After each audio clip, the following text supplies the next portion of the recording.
Hello and welcome to Access Asia. I'm Yuka Huaye, and these are our top stories this week. Aftershocks continue to rattle Taiwan after it experienced the strongest earthquake in 25 years. Our team on the ground reports from a town near the epicentre. Straight to the front line, often with no military experience. We hear stories about Nepalese men recruited into the Russian army and about their fate.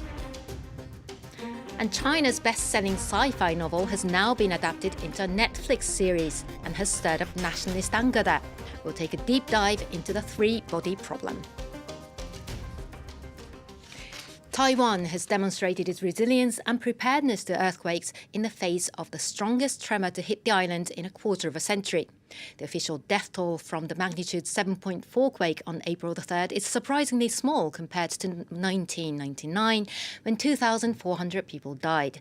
Still, the disaster shocked tourists and residents alike. Our team on the ground sent us this report from Hualien. What started off as a dream holiday quickly turned into a nightmare for this French tourist who found himself hiking in a national park just kilometres away from the epicentre of a massive earthquake. When I felt the earthquake and started to hear the mountain shaking, I thought I was going to be in trouble. I was hit by a lot of stones and rocks, a lot of dirt, and after a while I could hardly breathe because there was so much soil and dirt. I couldn't understand what was happening. Along with other tourists, Michael managed to make his way back to a road and then a tourist centre where he learned that the national park he was in had been cut off from the rest of the world, with no network and the roads ahead covered in rubble after a landslide. At first, we were told that helicopters were going to come and get us. In the end, nobody came, really. There are a few radio contacts, but there really wasn't much information getting through. So at the end of the day, we all resigned ourselves to sleeping there. Rescuers were only able to get to Michael today. Others were not so lucky. Several people have lost their lives. Some are still trapped, with rescue missions later in the day uncovering new bodies. In the nearby town of Hualien, several buildings have collapsed. One resident, having managed to escape from this building, went back in to try and rescue her cat. It collapsed around her. She didn't make it out alive. This man, a local bar owner, was her friend. When I heard the news that the building had collapsed, I immediately thought of her.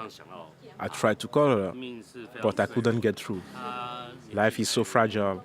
She was only 33 years old. More than 400 aftershocks have shaken Hualien. As you walk around here, you still feel tremors in the ground beginning to move beneath you, buildings around you swaying slightly. People here worried that their buildings won't last through the night and will end up collapsed, like this one here behind me. To be on the safe side, these residents whose houses have been damaged are spending the night in a local shelter. We were so scared. Even now, we're still scared.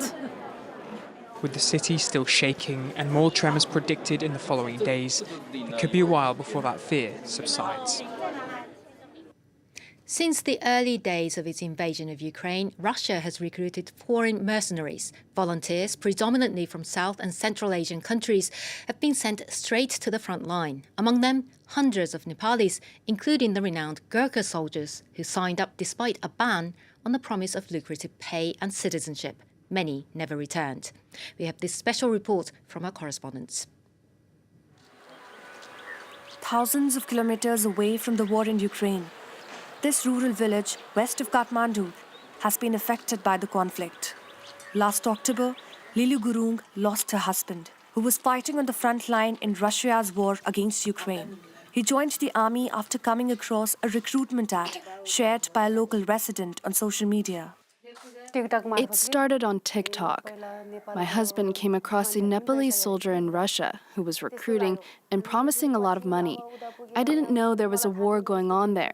After 45 days, I was told he was dead. I couldn't believe it, but they told me it was true and that there was nothing left of his body, only his head and hand. My children are very young and their future is at stake. They can no longer go to school because we can't afford it. He died like a nobody. There was no one to take care of his body. We'll never know what happened. Like many recruits, her husband had never had any military experience. On social media platforms, recruiters are trying to lure desperate workers. They flood these platforms with hundreds of recruitment appeals, instructional videos, and even footage of soldiers portraying an easy day-to-day life on the front lines. According to government data, over 200 Nepalese have enlisted in the Russian army, while the opposition party claims the number to be 3 times higher than the official figures. Over 33 of them have died serving on the front line. Suman was also about to lose his life. 4 months ago, this former cook was fighting Ukrainian forces alongside Russian soldiers. All these soldiers are Nepalese. I'm still in contact with one of them. The others may have been killed since. This was the first time I held a gun. After a week of military training, he was deployed to the front line. 25 days later, the young soldier deserted. They put us all in front. We were the shields for the Russian soldiers who stayed behind us. They insulted us, hit us, and said they'd kill us if we refused to go to the front. One day, I heard them say that they were sending the Nepalese to die first, and that's when I decided to run away. If I'd stayed another week, I'd probably have died. Suman did not receive any compensation as promised upon enlisting with the Russian army. The Russian government's lucrative offer of granting citizenship or a salary of 2,000 euros has resulted in a surge in visa applications, which has increased 9-fold since the outbreak of war. In Kathmandu, the Ministry of Foreign Affairs asserts that no such agreement has been signed with Russia. Nepal has even appealed to the United Nations to halt Russian aggression in Ukraine.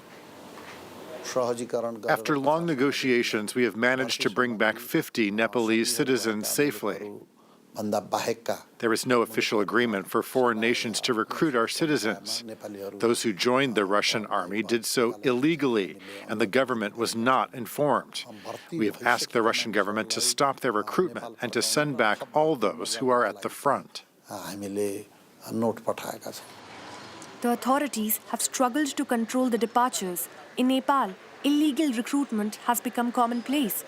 Renowned for their bravery and dedication, Gorkha warriors have historically been exploited to serve foreign nations. British had this idea that hill people have unique war capabilities. They have been part of the major wars, like the First World War, the Second World War. They have died in scores since then.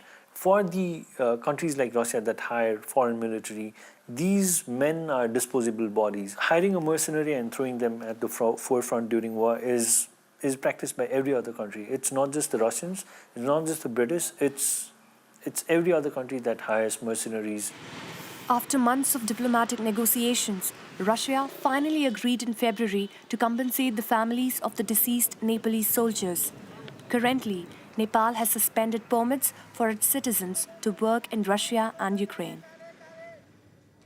Now, the three-body problem. No, not the unsolvable maths problem that baffled Isaac Newton, but the wildly popular Chinese sci-fi novel is now out on Netflix. But the American adaptation of Liu Cixin's trilogy, the first work by an Asian writer to win a Hugo Award, has divided opinions in China, even though the streaming platform is not available in the country. Joining me on set is France 24's Liza Kaminov. Hi, Liza. Hello. So you've been looking at Chinese reactions on social media there. What have they been like? So quite a mixed reactions from Chinese netizens on China's Douban platform. This is the equivalent to IMDb.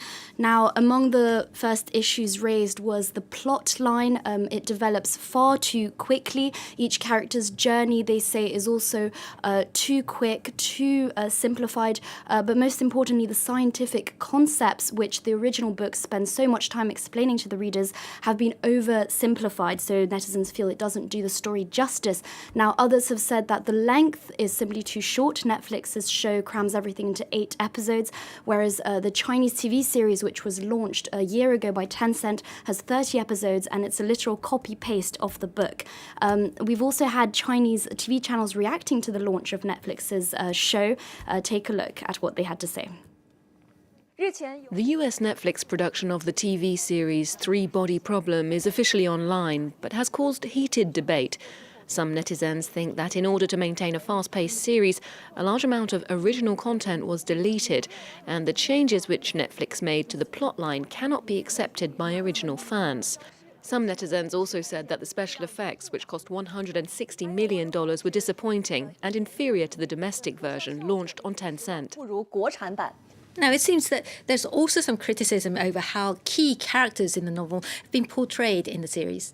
Yes, so netizens drew the example of protagonist Ye Wen-jie. Now, they weren't happy with the way Netflix portrayed her character journey. They feel that, again, the show didn't do her justice, and there's not enough time spent explaining what led Ye Wen-jie to make such a rash decision, which then puts humankind into danger decades later. There are a lot of simplified and a lot of elements that have been cut out, so they feel like it hasn't done a good job in convincing the audience why she's done this. Another issue Chinese fans had was the internationalization of the cast. So the original books have Chinese characters as the main characters, but Netflix has turned them all into English characters. The story, which usually takes place in Beijing, here is set in London. So a lot of Chinese elements have been removed, and so it makes the remaining Chinese elements, such as the flashback scenes taking place in China, seem very out of place. Now, one of the netizens did comment that Netflix isn't on the Chinese market, so it makes sense that they didn't adapt to the Chinese audience. Take a look at this netizen's comment. We cannot ask Netflix to respect the original work. If Netflix has no market in China, they will not make a series with Chinese protagonists. Aren't the disasters and setbacks facing characters in science fiction literature also facing the entire human race, and not just one nation? Why can't the same story be told from the perspective of other humans? This Netflix version retains the events in the book, but retells the story in American drama style, creating characters that represent countries where Netflix has a market. Now, the opening sequence set during China's Cultural Revolution has particularly touched a raw nerve with some. Absolutely, especially with the nationalists. They feel that the Cultural Revolution scene puts China in a very bad light, and it draws attention away from the scientific side, which still remains a key element of the story.